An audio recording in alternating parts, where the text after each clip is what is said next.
វឹកហាត់ការលេងបាល់របស់គេស៊ូហាបានមកគាំទ្រពួកគេផងដែរស៊ីអនក៏បានអួតថាមកគាំទ្រយើងមែនមើលចុះគេបោះចូលផងដែរតែតាមការពិតនោះអត់បានដាក់ចូលនៅមួយគ្រាប់ផងមិញគឺជាស្នាដៃរបស់ចាក់ខានតាស៊ូហាបានប្រាប់ថាមែនហើយនាងមកដល់កម្លាំងចិត្តថ្ងៃស្អែកនេះដល់ថ្ងៃប្រកួតហើយពួកគេនឹងធ្វើឲ្យអស់ពីសមត្ថភាពដើម្បីយកជ័យជំនះមកឲ្យនាងដោយខ្លួនឯងហើយលីបានចូលមកនិយាយជាមួយនាងដូចគ្នាដែរតែនាងបាននឹកដល់សម្ដីរបស់គេដែលគេធ្លាប់បានប្រាប់ថាគេកើតមកសម្រាប់ការពារនាងទើបបានជានាងប្រាប់ថាពួកគេស៊ូនាងនឹងចាំផ្ដល់កម្លាំងចិត្តគេបើអញ្ចឹងនោះនាងសុំខ្លួនទៅសិនហើយណាចាំជួបគ្នាពេលក្រោយពេលនោះដែរក្រុមរបស់ហេលីក៏បានជួបជាមួយនឹងមនុស្សម្នាក់គាត់គឺជានាយិកានៃមណ្ឌលកុមារកំព្រាមួយពួកគេចម្លែកចិត្តណាស់ដែលបានជួបគាត់នៅទីនេះកន្លងផុតទៅ120ឆ្នាំហើយដែលពួកយើងមិនបានជួបគ្នាគិតថាបោះបង់លេងតាមរកពួកយើងហើយតាតែគាត់ក៏បានប្រាប់ថាមិនបានតាមរកពួកឯងទេដែលមកទីនេះប៉ុន្តែពួកគេទាំងអស់គ្នាបាត់បង់ជំនឿលើគាត់អស់ហើយចង់និយាយអីនិយាយទៅប៉ុន្តែពេលនេះពួកយើងមិនមែនក្មេងដែលគាត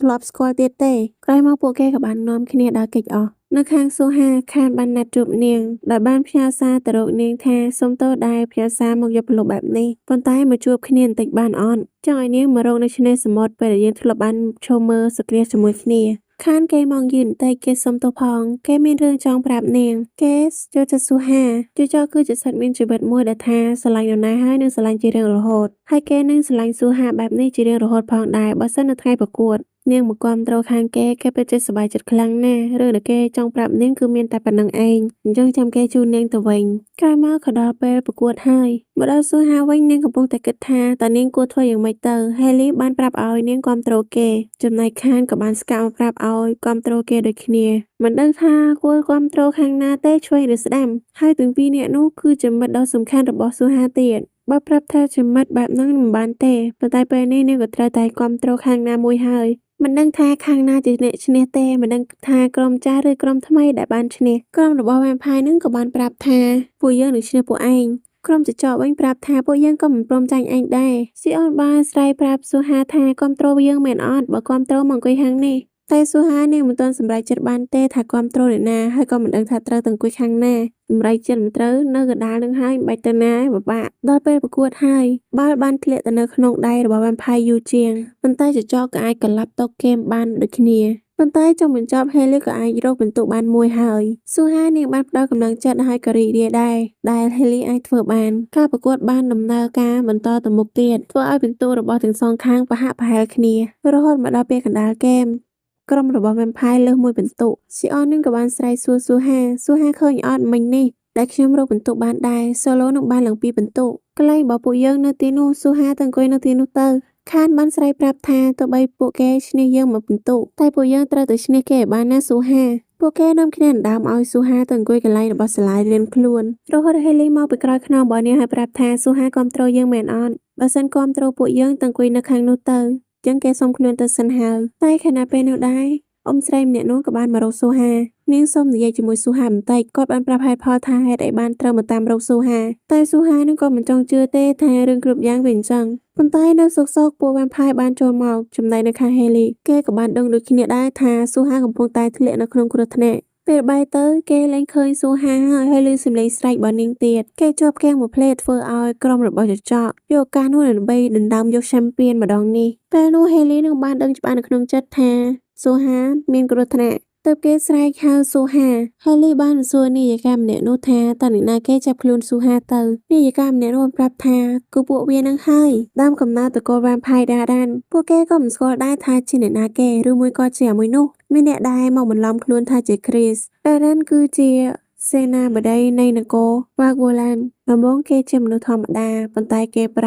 របស់ហាមគាត់ធ្វើឲ្យខ្លួនឯងខ្លាចទៅជាវ៉ាំផាយតាមការពិតគឺជាគេសោះនាយិកាក៏សួរថាធ្លាប់ជួបហើយមែនពួកគេប្រាប់ថាមែនហើយវានាំវ៉ាំផាយមកក្រុមធំមកបានន័យថាពួកវ៉ាំផាយដែលមកវាប្រហារយើងគ្រាន់តែជាវ៉ាំផាយថ្នាក់ទាបតែដារ៉ានជាអ្នកដែលបង្កើតឡើងមកវាចាញ់ពន្លឺព្រះអាទិត្យគ្មានសតិបញ្ញាហើយមិនអាចហាមឃាត់ភាពស្រេកឃ្លានឈាមរបស់វាបានខុសពីពួកយើងឆ្ងាយខ្លាំងណាស់វ៉ាំផាយដូចជាពួកគេហៅថាវ៉ាំផាយល្អជាវ៉ាំផាយដែលនៅយូរហើយពួកគេប្រាប់ថាពួកយើងមិនអាចជឿសម្ដីរបស់អ្នកបានទេអ្នកណាទៅព្រមជឿសម្ដីមនុស្សដែលឃុំឃាំងពួកយើងទៅនាយិកាប្រាប់ថាមិនបានឃុំឃាំងទេដែលនាំឯងទៅនៅមណ្ឌលកុមារកំព្រាក៏ដោយសារទៅចង់នាំពួកឯងគេចចេញពីដានហើយធ្វើឲ្យដានតាមរកពួកឯងលេងឃើញ កាលពីមុនដាដាននឹងចង់បានថាមពលរបស់ព្រះនាងហើយនឹងវ៉ាំផាយគ្រប់គ្នាដើម្បីចង់ឲ្យគ្រប់គ្នាមានសុវត្ថិភាពទៅបានជាព្រះនាងបញ្ជូនពួកគេចេញមកប៉ុន្តែពួកគេទាំងអស់គ្នាបានបាត់ការចងចាំក៏ដោយសារតែគ្រប់គ្នាត្រូវដោះដូរជាមួយនឹងរូបរាងដែលជាទារកធ្វើឲ្យបាត់បង់ការចងចាំទាំងអស់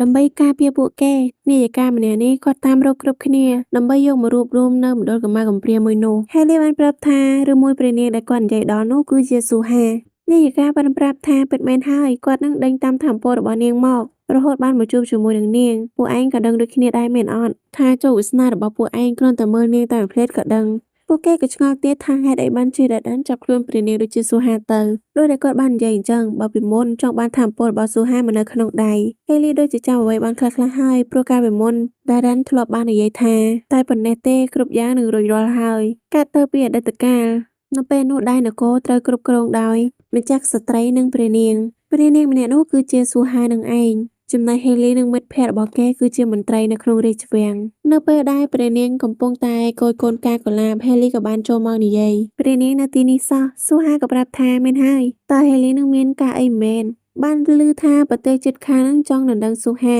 នាងប្រាប់ថាត្រឹមត្រូវហើយប៉ុន្តែនាងអត់ទាន់យល់ព្រមទេនាងមិនទាន់ចង់រៀបការមិនទាន់ចង់ផ្ញើជីវិតនឹងនរណាម្នាក់ដោយនាងមិនបានមានចិត្តស្រឡាញ់នៅមកឲ្យស្បត់ស្បាយនឹងរស់នៅជាមួយនឹងមនុស្សដែលយើងមិនស្គាល់ទៀតហេលីបានប្រាប់ថានៅថ្ងៃមួយគេជឿថាព្រះនាងនឹងអាចស្រឡាញ់នរណាម្នាក់បានចេញពីចិត្តនាងបានប្រាប់ថាដោយវណ្ណៈរបស់នាងបែបនេះនាងមិនអាចស្រឡាញ់នរណាម្នាក់បានទេតែពេលនោះដែរនាងដូចជាងឹតមុខទៅបានជាហេលីចូលទៅតកងនាងពិតជាអរគុណហេលីខ្លាំងណាស់មានគេចាំជួយនាងមករហូតប៉ុន្តែពេលនោះដែរដែលរ៉ានបានលួចស្ដាប់រឿងទាំងអស់ក្រោយមកដែលដានបានចូលមកនិយាយជាមួយនាងហើយសួរនាងថារឿងរៀបការព្រះនាងសម្រេចចិត្តយ៉ាងម៉េចបន្តទៅនាងប្រាប់ថានាងបានបដិសេធហើយព្រោះនាងមិនចង់រៀបការជាមួយគេហើយដានប្រាប់ថាអញ្ចឹងទៅអីបើអញ្ចឹងព្រះនាងមករៀបការជាមួយខ្ញុំមកគេក៏ចង់រៀបការជាមួយនឹងព្រះនាងដោយយករឿងនយោបាយមកនិយាយព្រះនាងបានបដិសេធគេបានសួរថាហេតុអីដោយសារតែគេមិនមែនជាខ្សែរាជវង្សមែនប៉ុន្តែនាងគឺជាមនុស្សស្រីដែលគេប៉ងប្រាថ្នាមករហូតនាងបានប្រាប់ថាប្រហើនណាស់មុននឹងទាមុខរបស់គេវាធ្វើឲ្យគេកាន់តែខឹងលើដើមចំណែកហេលីបានចូលបង្ហាមហើយប្រាប់ថាបើតទៅទៀតឯងហ៊ានមកប្រហើនដាក់ព្រះនាងទៀតយើងមិនប្រឡែងឯងទៀតទេមុននឹងទីពីរនាក់ដែលចេញទៅព្រះនាងអរគុណគេខ្លាំងណាស់ប៉ុន្តែនាងបែរជាសន្លប់បាត់ទើបត្រូវនាំនាងទៅបន្ទប់គេងគេចង់ដឹងខ្លាំងណាស់ថានាងកើតអីដូចដែលយើងបានដឹងអញ្ចឹងថានាងស្នងមកពីឆាមែនថាមពលរបស់បុព្វបុរសដែលរឹងមាំឯងនិយាយបានថានាងមានថាមពលដ៏រឹងមាំបំផុតក្នុងប្រវត្តិសាស្ត្រក៏ថាបានដែររាងកាយរបស់នាងទ្រាំទ្រលេងបានហើយបើអញ្ចឹងតទៅទៀតនោះនាងប្រកាសជាស្លាប់ជាមិនខានផ្លូវតែមួយគត់ដែលអាចជួយឲ្យនាងមានជីវិតគឺត្រូវប្រើឈាមរបស់ចចកហើយជាចចកបុរាណទៀតផងមហាក្សត្រីបានយកឈាមចចកមកឲ្យនាងផឹកធ្វើឲ្យនាងបានចូលទៅក្នុងវិមានមួយបានជួបជាមួយនឹងចចកដ៏ធំមួយក្បាលនាងគឺជាអ្នកស្នងរបស់ឆាមែនដូច្នេះហើយគេនឹងផ្ដល់ថាមពលទាំងអស់ដែលមានឲ្យទៅនាងព្រះនាងដឹងខ្លួនមហាក្សត្រីពិតជាធូរទ្រង់ខ្លាំងមែនទែនព្រះនាងបានប្រាប់ថាទ្រង់បានជួបជាមួយនឹងវាកផងដែរដែលជាអន្តិទេពចចកមួយឆ្នាំក្រោយមកមហាក្សត្រីក៏បានធ្លាក់ខ្លួនឈឺទ្រង់ឈឺធ្ងន់ហើយចិត្តសោយទីមង្គតទៀតផងចំណែកឯដានបានធ្វើឲ្យខ្លួនឯងคล้ายទៅជាវ៉ាំផាយហើយបានបង្កើតកងទ័ពវ៉ាំផាយរបស់ខ្លួនឡើងមកហើយសង្ឃឹមថ្ងៃមួយនគរមួយនេះនឹងបានคล้ายជារបស់គេដោយហេតុនេះដែរព្រះនាងត្រូវតែបញ្ឈប់រឿងនេះដោយខ្លួនឯងដោយឈាមរបស់ទ្រង់ដោយឈាមរបស់នាងអាចបង្កើតវ៉ាំផាយឡតធ្វើឲ្យពួកគេការពារបាននាងបានយកឈាមរបស់នាងឲ្យពួកគេផឹករហូតពួកគេបានคล้ายទៅជាវ៉ាំផាយឡតហើយចាំការពារនាងរួមទាំងនាងមានថាមពលរបស់មហាក្សត្រីផងដែរថាមពលរបស់មហាក្សត្រីនៅឯកន្លែងបូជាព្រះច័ន្ទក្រុងរាជជាមហាក្សត្រីបន្ទាប់ហើយនាងនឹងបានថាមពលនោះមកដើម្បីទប់ទល់ជាមួយនឹងដារ៉ានប៉ុន្តែនាងក៏មិនអាចធ្វើបានមិនអាចចោលគ្រប់គ្នាបានទេមហាក្សត្រីបានប្រាប់ថានាងត្រូវធ្វើឲ្យបានជោគវាសនាបានកំណត់អស់ហើយជោគវាសនាគ្រប់យ៉ាងត្រូវផ្ញើលើនាងហើយដារ៉ានបានចូលមកហើយប្រាប់ថាកុំព្រួយបារម្ភអីថាមពលរបស់មហាក្សត្រីគេនឹងយកបំប្រើវាឲ្យមានតម្លៃមហាក្សត្រីក៏បានប្រាប់ឲ្យព្រះនាងប្រញាប់ទៅពេលនោះដែរនាយិកាក៏បានចូលមកដើម្បីការពារព្រះនាងរហូតធ្វើឲ្យគាត់រងការវាយប្រហារនាងបានប្រាប់ឲ្យព្រះនាងប្រញាប់រត់ទៅដារ៉ានកំពុងតែសម្រុកចូលមកប៉ុន្តែហេលីនិងគ្រប់គ្នាបានចូលមកការពារនាងហេលីបានស្រែកប្រាប់គ្រប់គ្នាការពារព្រះនាងឲ្យអស់ពីសមត្ថភាពហើយទប់ទល់ជាមួយនឹងកូនចៅវ៉ាំផាយផ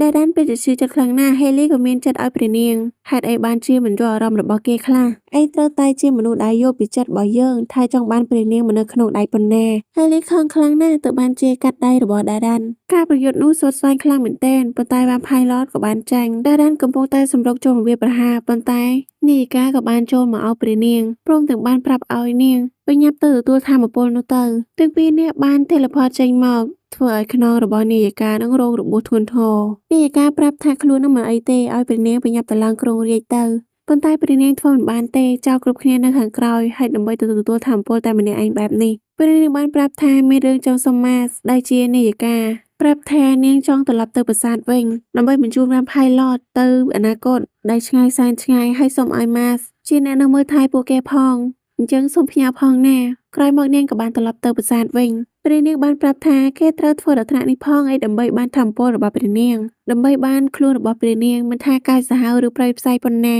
គេព្រមធ្វើគ្រប់យ៉ាងប៉ុន្តែហេលីបានងើបឡើងមកហើយប្រើដាវចាក់ទម្លុះបេះដូងរបស់ដាដានប៉ុន្តែដាដាននោះមិនទាន់ស្លាប់ទេគេបានវាយប្រហារបោកមកកាន់ហេលីវិញប៉ុន្តែពេលនោះព្រះនាងបានយកខ្លួនមករងការវាយប្រហារនោះព្រះនាងបានប្រាប់ហេលីថារាល់ពេលដែលនាងជួបបញ្ហានាងតែងតែសុំឲ្យហេលីជួយចំណែកម្ដងនេះនាងសូមជួយគេវិញម្ដងហេលីនិងនាងមានអ្វីមួយដែលបានលាក់បាំងទុកបើជាតិក្រោយមានពេទ្យសង្ឃឹមថាយើងទាំងពីរនាក់នឹងមិនមានអ្វីលាក់បាំងនឹងគ្នាទៀតទេដល់ពេលនោះពួកយើងនឹងស្មោះត្រង់នឹងគ្នាត្រូវតែនិយាយការពិតក្រោយមកព្រះនាងក៏បានប្រើធម្មពលរបស់ទ្រង់ដើម្បីបញ្ជូនគ្រប់គ្នាទៅអនាគតហេលីប្រាប់ថាតាមការពិតនោះដាដានចង់បានធម្មពលឆាមែននៅក្នុងរាងកាយរបស់ព្រះនាងសោះហើយរឿងនិទានដែលនិយាយដល់ពី Vampire គឺបានន័យដល់ពួកយើងតើ